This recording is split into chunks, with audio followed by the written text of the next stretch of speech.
Hello guys, आज हम पढ़ेंगे आपकी यूनिट 3 जो है इंटरनेशनल इकोनॉमीज़, जिसके अंदर हम मेनली ट्रेड की थ्योरीज पढ़ेंगे। तो इंटरनेशनल इकोनॉमीज़ के अंदर हम क्या पढ़ते हैं, जो हमारी दो कंट्रीज हैं उनके बीच में कैसा रिलेशनशिप है।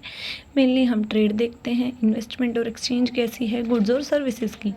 तो दो तरीके की थ्योरीज होती है, एक होती है थियोरेटिकल, एक होती है डिस्क्रिप्टिव। थियोरेटिकल थ्योरी में क्या होता है कि एक्सप्लेन कर रखा है कि कैसे जो ट्रांजेक्शन्स हो रही हैं हमारे इंस्टीट्यूशनल एनवायरनमेंट में। इसकी भी दो कैटेगरीज है, एक है प्योर थ्योरी और दूसरी है मॉनेटरी थ्योरी। प्योर थ्योरी में तो बताते हैं कि ट्रेड के पैटर्न कैसा है, कि ट्रेड में इंपोर्ट ज़्यादा है, एक्सपोर्ट ज़्यादा है, इम्पैक्ट क्या हो रहा है ट्रेड की वजह से कंजप्शन पे, और प्रोडक्शन कैसे बढ़ रही है या घट रही है ट्रेड की वजह से। उसके बाद में मॉनेटरी थ्योरी में बताया गया है कि जो बैलेंस ऑफ पेमेंट से रिलेटेड जो इश्यूज़ वगैरह हैं वो हम इसमें पढ़ते हैं। उसके बाद में जो हमारी डिस्क्रिप्टिव थ्योरी है, इसके अंदर हम क्या करते हैं, एनवायरनमेंट से डील करते हैं कि कैसे जो ट्रांजैक्शंस हो रही है दो कंट्रीज़ के बीच में, जो इशू वगैरह आ रहे गुड्स के फ्लो और सर्विसेज रिलेटेड, और जो हमने ऑर्गेनाइजेशंस बना रखी है जैसे कि WTO, IMF, वर्ल्ड बैंक, इन सबसे रिलेटेड भी हम पढ़ते हैं। तो मेनली ट्रेड क्या होता है कि जब दो कंट्रीज़ के बीच में गुड्स और सर्विसेज एक्सचेंज हो रहे हैं तो उसे हम बोलते हैं ट्रेड। तो इंटर रीजनल ट्रेड क्या होता है कि जब एक ही कंट्री में गुड्स मान लो एक्सचेंज हो रहे हैं, तो फॉर एग्जांपल इंडिया एक कंट्री है जिसकी दो स्टेट्स है, हरियाणा और गुजरात। जब हरियाणा से कोई सामान गुजरात में भेजा जा रहा है तो वो इंटर रीजनल ट्रेड है। वैसे ही इंटरनेशनल ट्रेड क्या होगा, जब दो या दो से ज़्यादा कंट्रीज उनमें इन्वॉल्व हो, जैसे इंडिया, चाइना, नेपाल एक्सेट्रा।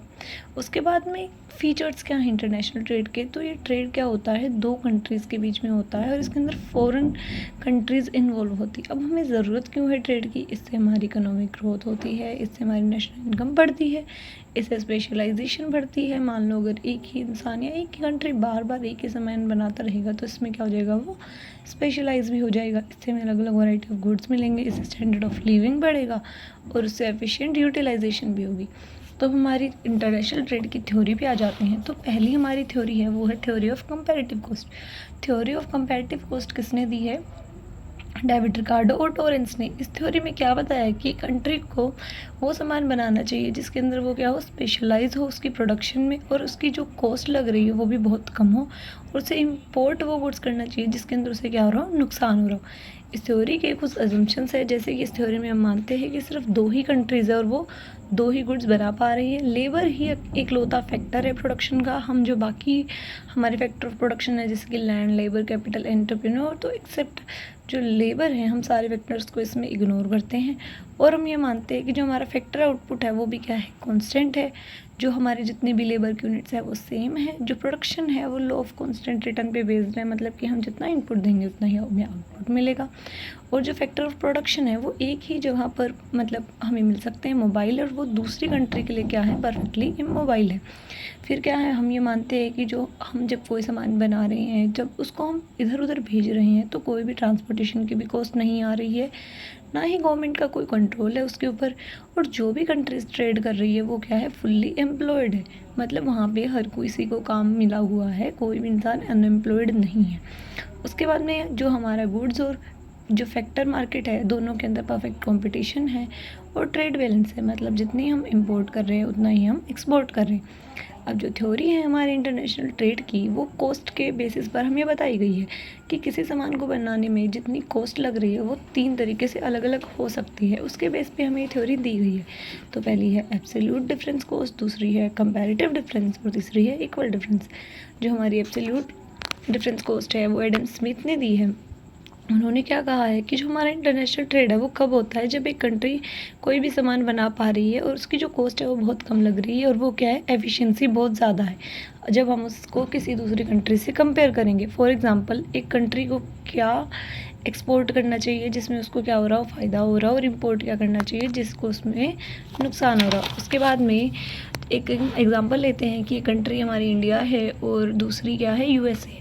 तो इंडिया क्या कर पा रही है, 20 जो है क्लॉथ बना पा रही है और 10 वीट, और USA 10 क्या बना पा रही है, क्लॉथ बना पा रही है, और कितना 25 वीट्स। तो इंडिया का जो फ़ायदा है वो क्लॉथ में और यूएसए का किस में है, वीट में है। तो इससे हम ये देख सकते हैं कि इंडिया क्या करेगी, एक्सपोर्ट करेगी क्लॉथ को और यूएसए एक्सपोर्ट करेगी वीट को, जिससे दोनों कंट्रीज़ को फ़ायदा हो जाएगा।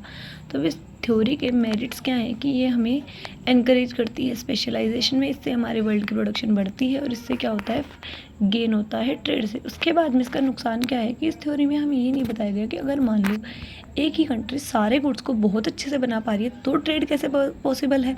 और ये थ्योरी बहुत ही सिंपल असम्पशंस पे बेस्ड है।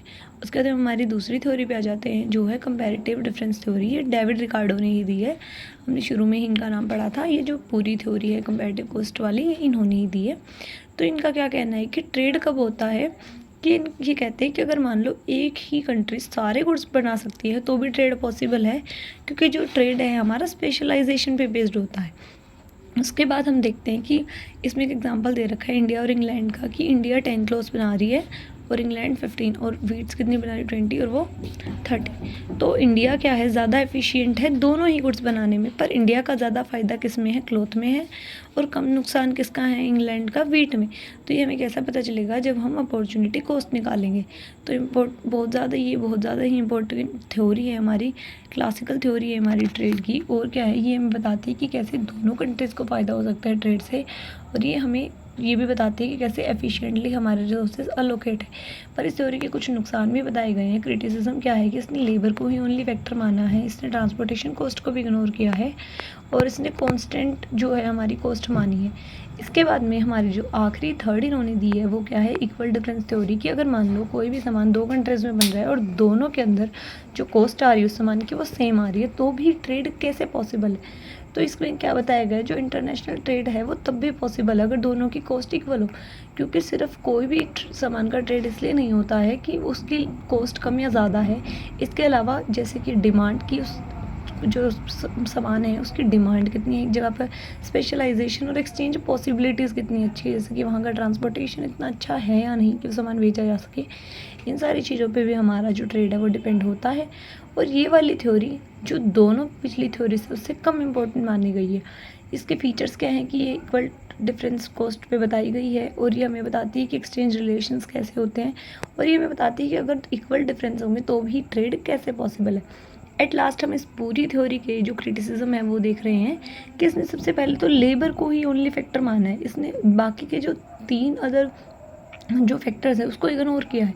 इसने माना है कि जो हमारी कॉस्ट है वो क्या है, कांस्टेंट है। इसके बाद में इसने हमारी ट्रांसपोर्टेशन कॉस्ट को भी इग्नोर कर दिया, इसने परफेक्ट कंपटीशन भी माना है, और इसने हमें ये नहीं कहा कि एक्चुअल में जो कंपैरेटिव कॉस्ट डिफरेंस है कितना, और लास्ट में इसने 2 गुड्स और 2 कंट्रीज़ को ही माना है।